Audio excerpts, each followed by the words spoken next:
قبیلہ غامدیہ کی اس عورت کا تذکرہ موجود ہے جو خود آئی تھی، کوئی گرفتار کر کے نہیں لایا تھا، از خود آئی۔ احساس پیدا ہو گیا نا گناہ کا۔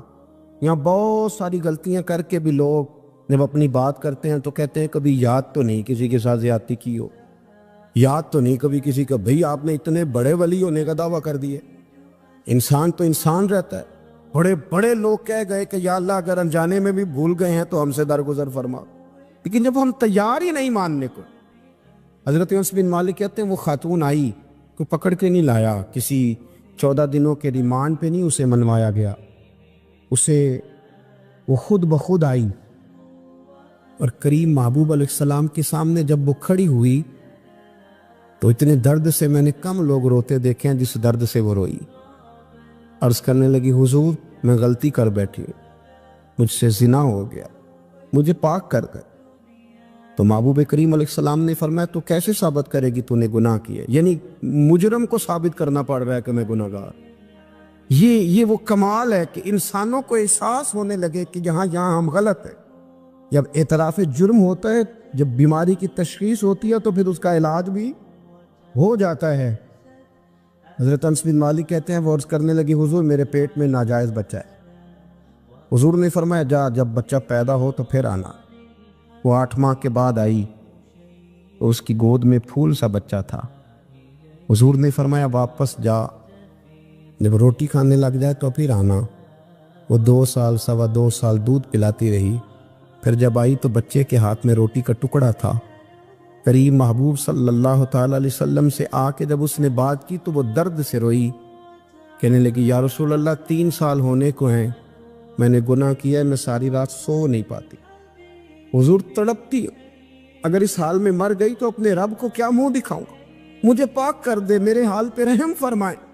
محبوب کریم صلی اللہ علیہ وسلم نے بچہ ایک صحابی کو دیا، فرمایا بچوں کی طرح پالنا، اور کہا اسے لے جاؤ، پتھر مار مار کے اسے سنسار کر دو۔ صحابہ کہتے ہیں اسے پتھر لگ رہے تھے اور حضور بے چینی کے ساتھ ٹہل رہے۔ آ کے خبر دی حضور وہ تو وصال کر گئی، انتقال ہو گیا۔ فرمایا یہاں تک تو بات اس کی تھی۔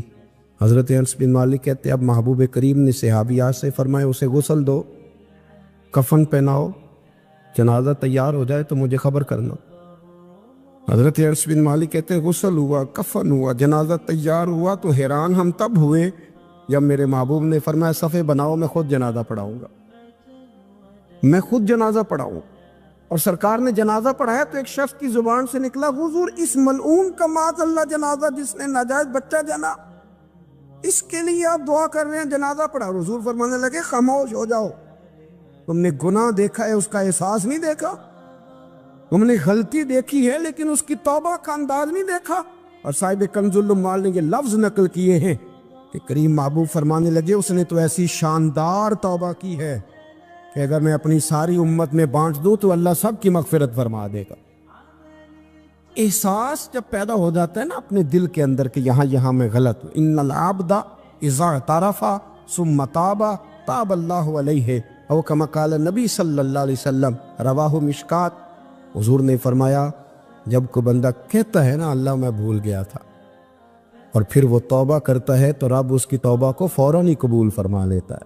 حضرت عبداللہ بن حذافہ جہاد کر رہے تھے، روم کے عیسائیوں نے گرفتار کر لیا، 1000 آدمی نے مل کے پکڑا، گرفتار نہیں ہوتے تھے صحابی، 1000 آدمی نے گھیرا ڈالا، گرفتار کر کے لے گئے۔ اور جب بادشاہ کے سامنے گئے تو وزیر کہنے لگا بادشاہ بندہ بڑے کام کا ہے، اگر ہمارے قابو آ گیا تو فائدہ دے گا، صحابی ہیں حضرت عبداللہ بن حذافہ، حضرت فاروق اعظم کا زمانہ ہے، اگر قابو آ گیا تو فائدہ دے گا۔ بادشاہ کہنے لگا کیوں، کیا خوبی ہے؟ کہنے لگے ہم 1000 آدمی تھے، یہ اکیلا قابو نہیں آ رہا، تو 1000 آدمی تھے، اگر ہماری فوج میں شامل ہو گیا تو بہت بڑا جرنیل ملے گا۔ بادشاہ کہنے لگا کوئی مسئلہ نہیں، 2-3 چیزیں ہوتی ہیں بندے کو خریدنے کے لیے، خرید لیتے۔ بادشاہ کہنے لگا عبداللہ جتنی دولت تجھے چاہیے میں تجھے دے دیتا ہوں، میرے لشکر میں آ جا، معاذ اللہ اسلام چھوڑ دے۔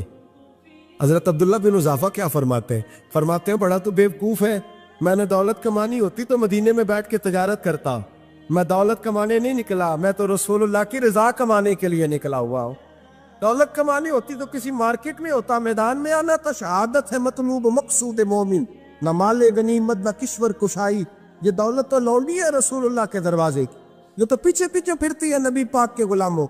یہ کمانی ہوتی تو میں کسی مارکیٹ میں ہوتا، میدان میں تھوڑا ہوتا۔ عبداللہ بن حذافہ سے دوسری چال چلی، کہنے لگے میاں عہدہ جو تجھے چاہیے، میں بادشاہ ہوں، میرے نیچے جو عہدہ تو کہے گا وہ تجھے مل جائے گا۔ حضرت عبداللہ بن حذافہ کہنے لگے شاید تجھے پتہ نہیں میری تعریف کیا ہے، شاید تو جانتا نہیں میری تعریف کیا ہے۔ کہا صاحب کی کیا تعریف ہے؟ کہنے لگے میں رسول اللہ کا صحابی ہوں، اور کائنات میں سب سے بڑا عہدہ مصطفیٰ کے صحابی ہونے کا عہدہ ہے۔ صحابہ وہ صحابہ تھے جن کی ہر صبح عید ہوتی تھی، خدا کا قرب حاصل تھا، نبی کی دید ہوتی تھی۔ فرمایا میں نے حضور کے جلوے دیکھے ہوئے ہیں، مجھے عہدے کی ضرورت ہی نہیں، اور میں نے عہدہ لینا ہوتا تو میں سیاست کرتا، میں تو شہادت لینے نکلا ہوں میدان میں، عہدے کا میں نے کیا کرنا ہے؟ اب بادشاہ کہنے لگا اسے قتل کر دو۔ وزیر کہنے لگا نہیں، ایک بات اور ہے، مجھے ایک چال اور چلنے دو۔ کہا وہ کیا؟ کہنے لگے میری بیٹی بڑی خوبصورت ہے، مجھے موقع دو اپنی بیٹی کو سجا بنا کے، وہ جوان جس کی جوانی اتنی بڑی ہے کہ 1000 آدمی مقابلے میں کھڑا نہیں ہوتا، اس جوان کے کمرے میں رات کی تنہائی میں بنا سوار کے بی بی کو بھیجا۔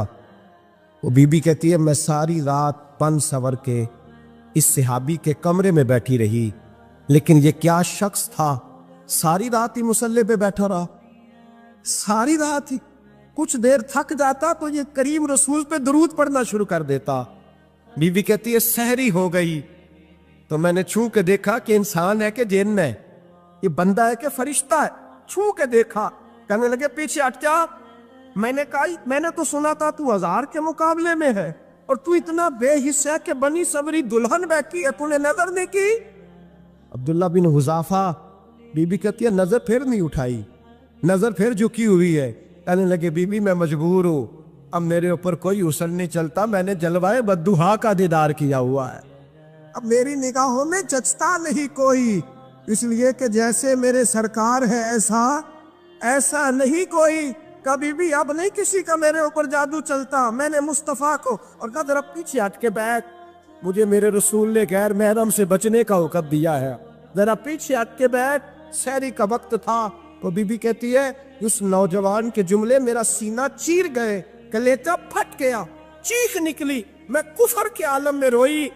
میں نے کہا مجھے بتا تو صحیح، آخر یہ جذبہ کہاں سے ملتا ہے؟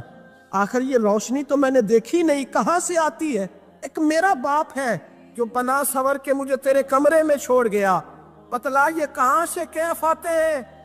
عبداللہ بن حذافہ کہنے لگے اگر کیب لینا ہے تو تو بھی میرے مصطفیٰ کا کلمہ پڑھ جا، آجا دروازے رسول پہ جھک جا، مل جائے گا۔ سویرے دروازے پہ باپ آیا بیٹی سے رزلٹ لینے، دروازہ کھولا تو بیٹی نقاب پہنے باہر آئی۔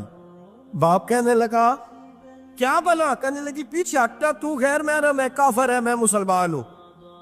اس نے کہا کیا ہوا؟ کہنے لگی تیرے جیسے کو باپ کہوں، تیرے جیسے کو جو مجھے استعمال کر رہا تھا؟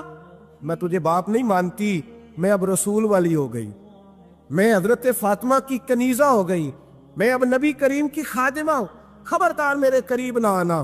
یہ داؤ بھی ناکام ہوا۔ اب حضرت عبداللہ بن حذافہ کے سامنے موت کھڑی کی، ایک کڑا میں تیل گرم کیا، کہنے لگے تجھے اس میں جلایا جائے گا۔ حضرت عبداللہ بن حذافہ رضی اللہ تعالیٰ عنہ جب جلنے کے قریب ہوئے تو رونے لگے۔ روم کا بادشاہ کہنے لگا شاید ڈر گیا ہے، کہنے لگے اب سمجھ آئی ہے، اب تجھے پتہ چلا ہے، چلا آ جا۔ حضرت عبداللہ بن حذافہ کہنے لگے تو کافر ہے، تیری کافروں والی سوچ ہے، اس لیے نہیں رویا کہ موت سے ڈر گیا ہوں، میں تو اس لیے رویا ہوں کہ ایک جان ہے وہ نبی پاک پہ قربان ہو رہی ہے، کاش رب مجھے 1000 جان دیتا، میں ساری مصطفیٰ پہ قربان کر دیتا۔ ایک سنار نے گلی میں یتیم چھوٹے سے بچے کو گھومتے دیکھا تو سنار بے اولاد تھا، بچے کو اٹھا کے گھر لے آیا، 18 سال اس بچے کی پرورش کی، اس کو پالا پوسا، جوان کیا۔ سنار کے پاس وہ دکان پہ چلا جاتا، وہ کئی دفعہ دکان پہ رہتا، کئی دفعہ گھر میں رہتا۔ ایک دفعہ وہ دکان پہ تھا، بچہ گھر تھا، 18 سال کا جوان، اس کی بیوی اکیلی تھی، وہ جس نے ماں بن کے پالا تھا اس نے اسی پہ حملہ کر دیا، اس کا بازو بری نیت سے تھاما، بیوی چیخی، تھوڑی دیر گزری تو وہ نوجوان پیروں میں بیٹھ گیا، کہنے لگا اماں پتہ نہیں مجھے کیا ہوا۔ شام کو سنار آیا، بیوی چیخنے لگی، چلانے لگی، کہنے لگی آج عجیب بات ہوئی، جس کو میں نے جگر کا خون دے دے کے پالا اسی نے گندی نظر ڈالی۔ سنار محو حیرت ہے، بیوی کا خیال تھا کہ لات اٹھائے گا، ڈنڈا اٹھائے گا، نوجوان کو مارے گا، لیکن وہ رونے لگ گیا۔ اس نے کہا آج اس نے میرا بازو تھاما ہے، جانے کیا کیا ہے۔ پریشان ہونے لگ گیا، سجدے میں گر گیا، کہا تو بتاتا کیوں نہیں؟ تو وہ سنار کہنے لگا اس کی غلطی نہیں، 18 سال کے بعد آج مجھ پر بھی شیطان سوار ہوا تھا۔ ایک عورت آئی تھی، وہ اپنے بازوؤں میں چوڑیاں پہننا چاہتی تھی تو میں نے بھی گندی نظر سے ہاتھ ڈالا تھا، رب کریم نے مجھے فوراً اس کی سزا دی۔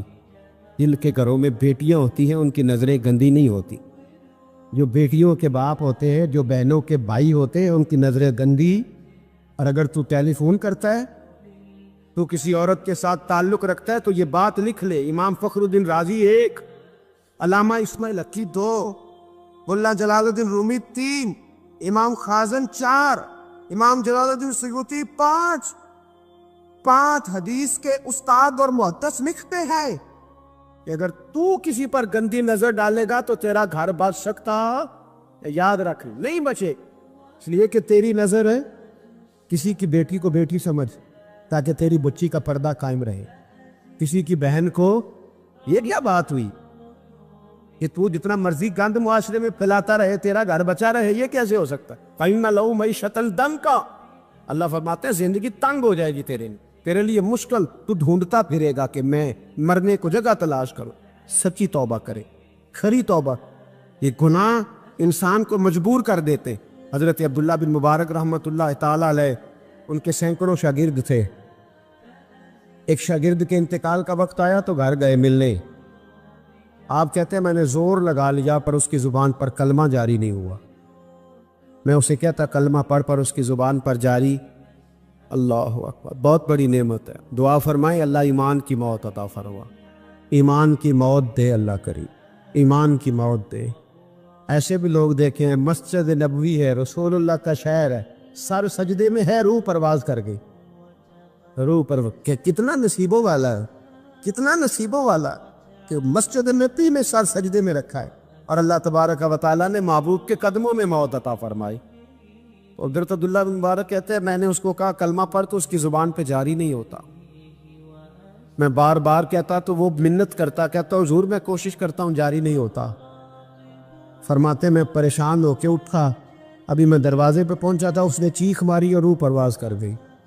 بچے رونے لگے، بیوی رونے لگی، تو میں نے اس کی بیوی سے کہا کہ یہ جرم کیا کرتا، اتنا بڑا پاپی پہ کلمہ جاری نہیں ہوا۔